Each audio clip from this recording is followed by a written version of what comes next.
I mean, the race to get the number one pick, who the hell knows how that's going to shake up. The Raiders are not a good football team. Gardner Minshew broke his collarbone yesterday. But that's why I look at Miami, I look at Denver, and I go, I don't think either of those teams are legitimate contenders in the AFC, but at least they're interesting towards the bottom of the pack of fringe playoff teams / playoff teams. Denver on the move, man.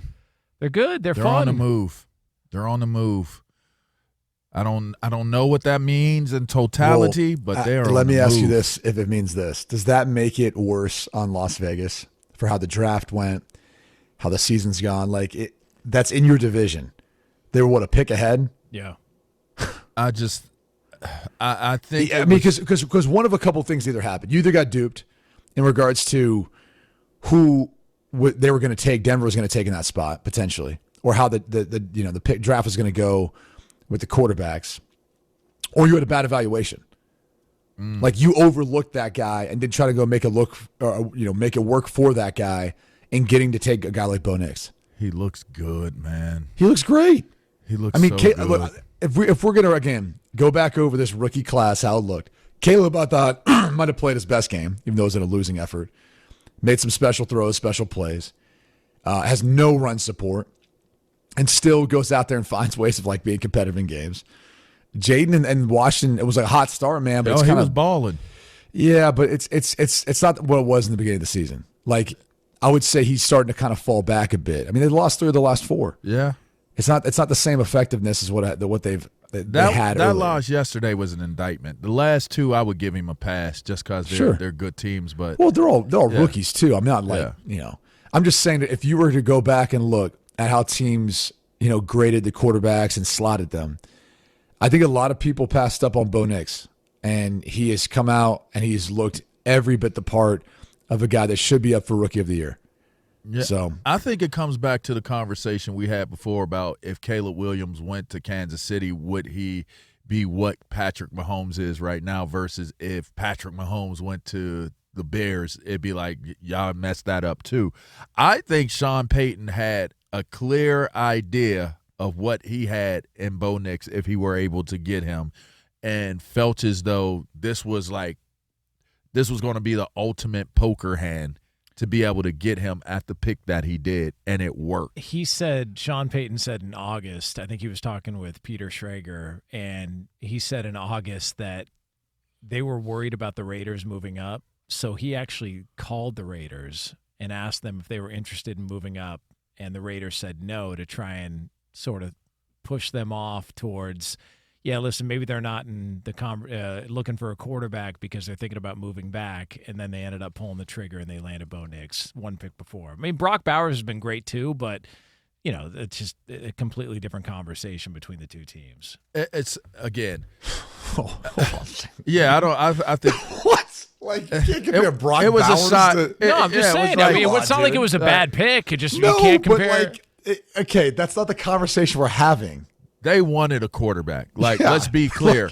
There's no debating the fact that Antonio Pierce. The problem? Brock Bowers ain't throwing the football. I get you. I'm just saying it's not like he was a bad that's pick. The type of mess. You gotta have somebody throwing the ball, though. Yeah, dude. Like, that's the type of mess up that, like, literally you're probably not keeping your job after.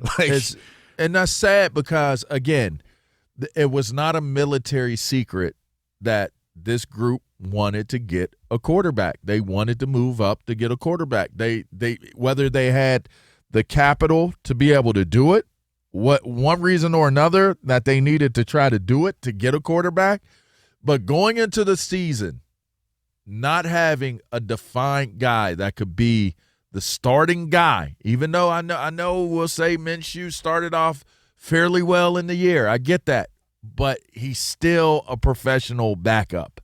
And to me, if my first thought was, I'm the new head coach here, and the one thing we need to do that's imperative to us having an opportunity to compete just in our conference, just here in our conference, in our division, we need to get a quarterback.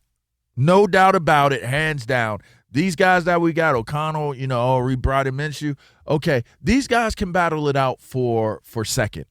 but we need a guy. We need a guy that the team can get behind. We need a guy that this city can get behind, the fan base can get behind. We need a guy, and they did not do it. Now, who do you hold accountable for that when you know that the head coach made it abundantly clear that that's what they were looking for, and you didn't do it in the draft? So that's why I asked the question about Michael Penix, because was it once Michael Penix went to the Falcons at 8? I think they were going for higher than Michael Penix, though. Yeah, I think they were trying to be aggressive enough. I don't even know that Michael Penix would have been like, this is who we wanted. Like, this is what we're going with. This is who we wanted. I don't even know that he fit the bill for that and what they were trying to do in the draft. If Michael Penix was there, would they have taken him over Brock Bowers? I don't have the answer for that.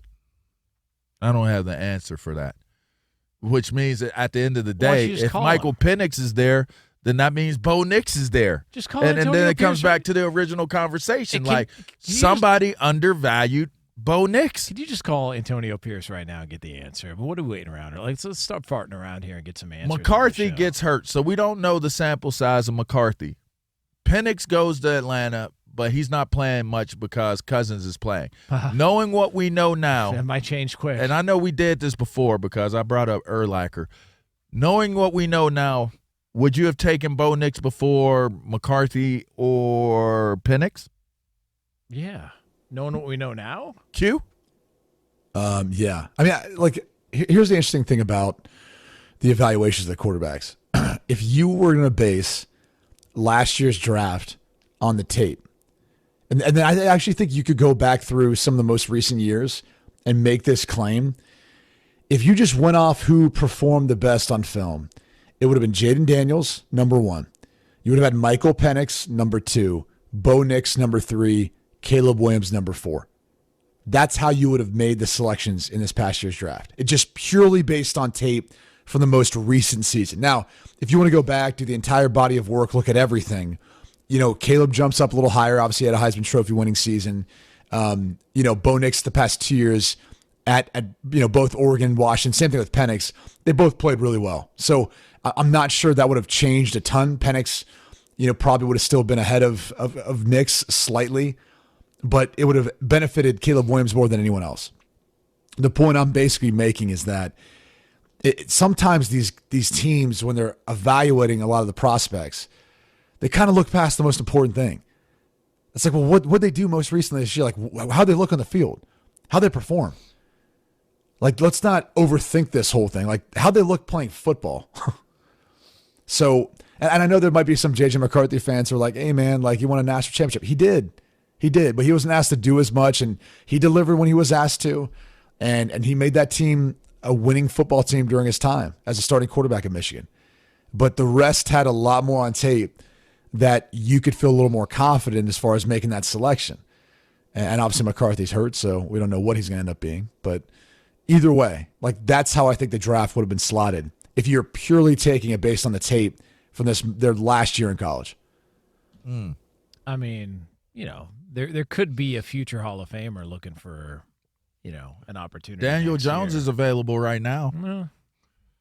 He's going to clear waivers today, right? I don't know. He's going to be available. If you're the see, to me, I think it's like, is it too late? I don't want to risk bringing in a situation where I can be judged off of a miss. If I bring, like, if you win, if you bring them in and it works out, that's great.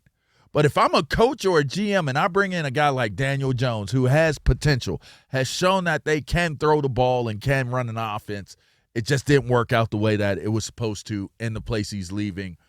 If I bring him in now, at this late in a juncture of the season, and it doesn't work out, I'm losing my job.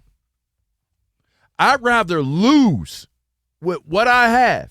If we're having a S season right now, if we're having a bad season right now, I'd rather lose than to try to bring in a guy like Daniel Jones that's available and bring him in and risk losing after bringing him in. Hey, Brady, what's the drop-off between Shedeur Sanders and the next guy in the draft? Again, it's tough because if you're basing it purely on the tape, it's not as big of a drop off to Cam Ward, in my opinion. Like, I think how I'd view it based on what's happened so far this season, Shedeur Sanders is 1, Cam Ward is 2, and some people might debate that. But the thing I appreciate, and I give Shedeur Sanders a leg up on Cam Ward, is he's running more of an NFL style system. You know, Pat Shurmur's roots go back to the NFL, and the concepts, things they're asking him to do, the things they're asking him to do within the offense, and even how he plays from the pocket are more what he's going to be asked to do once he gets to the NFL level. Cam Ward has he's got a phenomenal ability to stay poised, make plays. He can make all the throws. He obviously can create too. But as much as he makes these incredible plays, there's also these plays where you're going, what the hell was that? You know, I mean, there was literally one play this week, and the beginning of the play when he got rushed, I was like, oh, he made like a little move, and I was like, this is gonna be something special. And then as he flipped the ball to, I believe it was his tight end, maybe, he kind of wasn't looking, and the ball just kind of floated right past him and went to the defender to make an interception. I'm like, oh, that went from like what could have been a highlight reel play to a highlight reel for the other team. And you see that at times, or you see these plays where you go, what the hell was that? Like early Josh Allen in his NFL career. Yeah, kind of. Again, you could probably find some other college football references if you want, but I know you watch NFL exclusively. So the whole point is Cam is right up there with them, and then it's probably Carson Beck, which I think at the beginning of the season, Carson Beck to me was going to be the number one guy the way he finished last year to heading into the draft. If he just showcased what he did the second half of last year at Georgia for the entirety of the season, his season has not gone that way for him. And if you comb through it, it's not all on him. I'm not trying to. The protection has been shoddy at times, but mostly it's been the receivers not helping him out. But that being said, he's probably been the one that I think has taken the biggest hit. But those are your top three. And I would say because of the way the season's gone for Beck so far, there's a lot of football left. He would be in the third position. But think about this. I mean, if they go on a run and they're making the playoff, that's going to be our last, recall or recollection of how he played this season. If they end up winning it all and he plays really well throughout the playoffs. So, again, a lot of football left to be played. That's probably the order right now. Shedeur showed a lot of toughness this past weekend. I'll tell you that. Buddy, it's every week. Yeah. It's not. If you watch them, he's getting hit almost every single time, man. Yeah. He's getting hit. And Travis Hunter continues to prove that he should win Heisman. Jags, Giants, Raiders is your top three. I know. Here's the hard thing about sorry, I just went back to the NFL. Here's the hard thing about that is he gets so mad too. He's like, dude, I watch college football. It's like, all right. What are you talking about? Genty's gone off too, man. No. This is going to be as tight of a race, I think, for the Heisman as we've had. I don't think this is like a runaway. I think this is going to be a lot tighter than people realize. Boise clinched the Mountain West Championship game. They clinched like the Mountain West Championship game. They'll be hosting. And so Colorado now could be on the outside looking in. Yeah. Well, if you listen to what I'm saying, like he's going to have an extra opportunity. Yeah, no, I'm with you. Because if all the favorites win this week in the Big 12, which we can go through that scenario at some point, it's going to be Iowa State and Arizona State, which no one would have foresaw 2 weeks ago. Arizona State got with it this weekend. Well, I see Cam Scatterboo, man. See you, Sun Devils. Yeah, so Raiders, Giants, Jags, Diablos. Top three. There you go. In the NFL draft. Yeah. What are the odds? What are the odds? Yeah, what are the odds? What does DraftKings have the NFL odds? Oh, no, I'm just looking at Tankathon right now. Oh, Jags, Tankathon. Jags, Giants, Raiders, the race for Shedeur in the NFL draft. That's it is dope. two pros and a cup of Joe he had here a tweet on Fox yesterday, Sports too, by the way. Radio. LaVar Arrington. Thank you, God. Brady